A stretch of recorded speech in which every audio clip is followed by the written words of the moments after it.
రాజమండ్రిలో మొన్న జరిగిన గేమ్ చేంజర్ ప్రీ ఈవెంట్ షోలో హాజరైన ప్రతి ఒక్క అభిమానికి జాగ్రత్తగా ఇళ్లకు వెళ్లమని పదే పదే హెచ్చరించిన ఇద్దరు మెగా అభిమానులు మణికంఠ, చరణ్లు బైక్ ప్రమాదంలో అసువులు బాయడం పట్ల ఉప సీఎం పవన్ కళ్యాణ్ను వైసీపీ తొత్తులు విమర్శించడం బాధాకరమని జనసేన పార్టీ స్థానిక ప్రధాన నాయకులు కిరణ్ రాయల్ మండిపడ్డారు. తిరుపతి ప్రెస్ క్లబ్లో మంగళవారం మీడియా సమావేశంలో జన సైనికులతో కలిసి కిరణ్ రాయల్ మాట్లాడుతూ ప్రమాదంలో మృతి చెందిన ఇరువురికి ఆ చిత్ర హీరో రామ్ చరణ్ 10 లక్షల రూపాయలు, పవన్ కళ్యాణ్ 10 లక్షల రూపాయలు, నిర్మాత దిల్ రాజు మరో 10 లక్షల రూపాయలు వారి కుటుంబాలకు ప్రకటించారన్నారు. ఇది కాకుండా మృతుల కుటుంబాలకు అన్ని విధాలా అండగా ఉంటామని కూడా తెలియజేయడం హర్షణీయమన్నారు.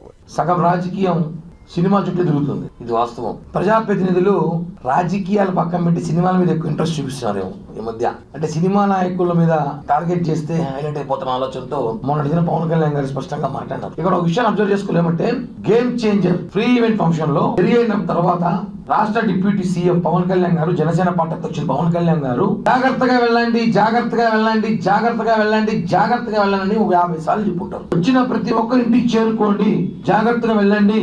నాకు ఈ ఆడియో ఫంక్షన్లన్నా బహిరంగ సభలన్నా నాకు భయం అదే. మీరు మీ కుటుంబానికి చాలా ఇంపార్టెంట్. అభిమానం వేరు, మీరు మీ కుటుంబానికి సభ్యులు ఇంటికి చేరుకోవాలని చెప్పి పదే పదే పవన్ కళ్యాణ్ గారు ఈసారి ఆడియో ఫంక్షన్ మనం చూసుంటాం రాజమండ్రిలో. జాగ్రత్తగా వెళ్ళండి అని చెప్తారు. ఎందుకంటే ఈ రాష్ట్రపు దరిద్రపు రోడ్లు ఇంకా కొన్ని సరిదిద్దుకోలేదు. ప్రభుత్వం వచ్చినాక ఇప్పటికే ఆల్మోస్ట్ కొన్ని రోడ్లు కంప్లీట్ చేస్తున్నాం. మేము సంక్రాంతి కల్లా అన్ని పూర్తి చేస్తాం, ఖచ్చితంగా ఇచ్చిన మాట ప్రకారం చేసి తీరుతాం. కానీ ఇంకా ఫిల్టర్ చేయాల్సిన రోడ్లు ఇంకా కొన్ని ఉన్నాయి, ఎదుగుతున్నాం. ఆ రోడ్లు కూడా ఆ రోడ్లు బాగోలేదు. అర్ధరాత్రి సమయంలో వెళ్ళేటప్పుడు యాక్సిడెంట్లు అవుతాయి. గత ముఖ్యమంత్రి జగన్ ప్రభుత్వంలో చెత్త రోడ్లు వేసి ప్రజల ప్రాణాలతో ఆడుకుంటారని చెప్పి పవన్ కళ్యాణ్ అనేక సార్లు చెప్పారు. దురదృష్టవశాత్తు ఇద్దరు మెగా అభిమానులు చనిపోవడం జరిగింది. యాక్సిడెంట్ చాలా బాధాకరం. వాళ్ళిద్దరికి కూడా వాళ్ళ కుటుంబానికి ప్రగాఢ సంతాపం తెలియజేస్తూ ఒకటే చెప్తున్నాం, ఎక్కడో యాక్సిడెంట్ లో చనిపోయిన వారికి పవన్ కళ్యాణ్ గారికి ఏ సంబంధం అండి? వారి మీద కేసు కట్టమని చెప్పి వైసీపీ పేటిఎం డాగ్స్, వైసీపీ పుల్కాగాలు లాజిక్ కూడా తెలియవచ్చు. కామన్ సెన్స్ ఉన్నారు రాజకీయాల్లో, లాజిక్ లేకుండా మాట్లాడతారు. పవన్ కళ్యాణ్ గారికి కేసు కట్టాలంట. ముందు మీ ఇంట్లో మీ ఊర్లో చచ్చిపోయిన మీ బాబాయ్ కథ ఏమైంది? బాబాయ్ హత్య కేసు ఏమైంది? మీ ఇంట్లో చనిపోయిన మర్డర్ చేసిన బాబాయ్ హత్య కేసు ఫస్ట్ నిందులు పట్టుకోండి. మీరు మళ్ళీ మా గురించి మాట్లాడతారు. ఎక్కడో యాక్సిడెంట్ లో చనిపోతే పాపం దురదృష్టాలు బాధపడతారు పవన్ కళ్యాణ్ గారు. వాళ్ళ కుటుంబానికి అన్ని విధాలు ఆదుకుంటామని చెప్పి నేను రోజు 10 లక్షల డబ్బులు ఇవ్వడం జరిగింది పార్టీ తరఫున.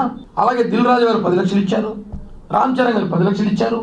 ఇంకా వాళ్ళ కుటుంబానికి అన్ని విధాలుగా ఆదుకుంటాము, పెద్ద కొడుకులాగా నేను ఉంటాను పవన్ కళ్యాణ్ గారు ప్రెస్ లో రిలీజ్ చేస్తూ అన్ని విధాలుగా వాళ్ళ కుటుంబానికి ఆదుకుంటాం మన అన్నదండ్రులు చెప్పి పవన్ కళ్యాణ్ గారు చెప్పాక కూడా కొంతమంది వైసీపీ రాజకీయ జ్ఞానమైన పుల్కాగాలు పవన్ కళ్యాణ్ గారు వల్ల చనిపోయినట్టు హాస్యాస్పదంగా ఉంది.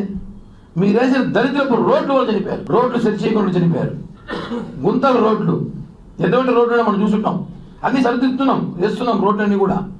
ముందు మీరు బాబాయ్ హత్య కేసు తేల్చండి బాబు, మళ్ళీ మీరు తెలుస్తారు. సొంత చెల్లిని బయట వేశారు, సొంత సునీత గారు ఏడుస్తున్నారు, ఆకి మా నాన్న చెప్పిన వాళ్ళు పట్టుకొని రాని. ఇవన్నీ మీరు చేయండి.